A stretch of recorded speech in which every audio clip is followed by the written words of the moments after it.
I understand why 1%, the richest 1%, vote Republican. I don't understand why so many other people in this country, where did they get the idea in their head that our economy is like a poker game, where at the end of the night, one person has all the money, and the other 5 go home broke?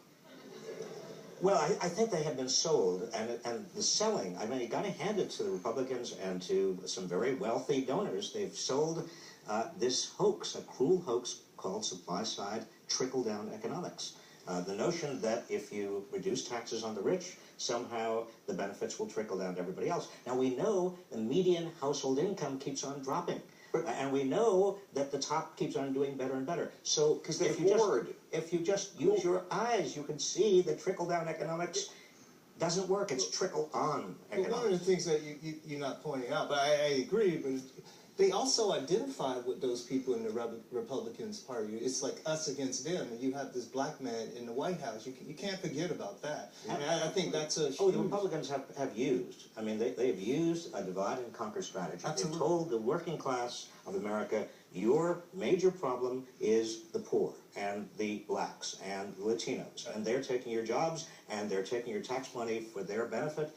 That's the story, but that's been a distraction from what's really been going on. Absolutely. How high should taxes be? I mean, you talk about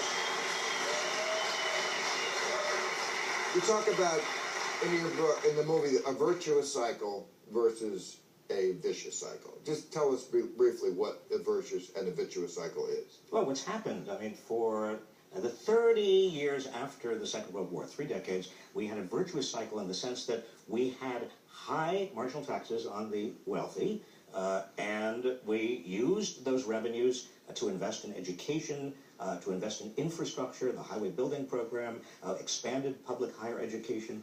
We also had very high, relatively high wages that were unionized.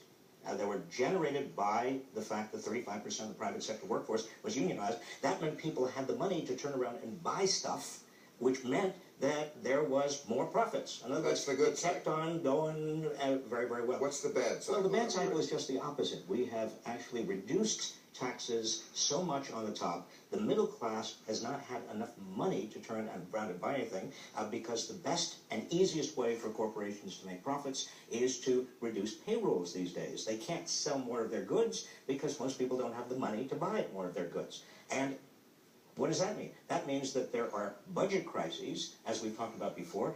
There is not enough money because there are not enough tax revenues, and therefore there's not investment in education, there's not investment in infrastructure, therefore people can't be more productive. You see how the vicious cycle leads to a self-fulfilling prophecy of an economy that is barely growing.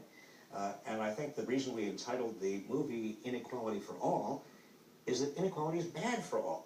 It's not a zero-sum game. A rich person would do better with a smaller share of a rapidly growing economy than a giant share, as they have now, of an economy that is barely growing at all. A look on your face like you don't agree with me. No, it's not that I agree. Unfortunately, I just look this way. You were looking at him like... No, my husband complains about it all the time. No, I mean, for me, I live in small business land, and my parents are immigrants, and I think immigrants, particularly from Asian countries like Korea and from India and China, have a really interesting case study when it comes to economic mobility. A lot of us came here with very little, and within one generation, quietly rose to the point that we're not even considered minorities anymore. And my father used to be a merchant marine ships captain, and when we moved here, the only job that he could get was as a ship surveyor, which made half of what he was paid as a ship's captain. And the first week we were here, we couldn't even actually get a place to live. No one would rent us an apartment because we had no credit history. And he took a third of his life savings and bought handicrafts, had no idea what he was going to do with it, went door to door, no one would buy it.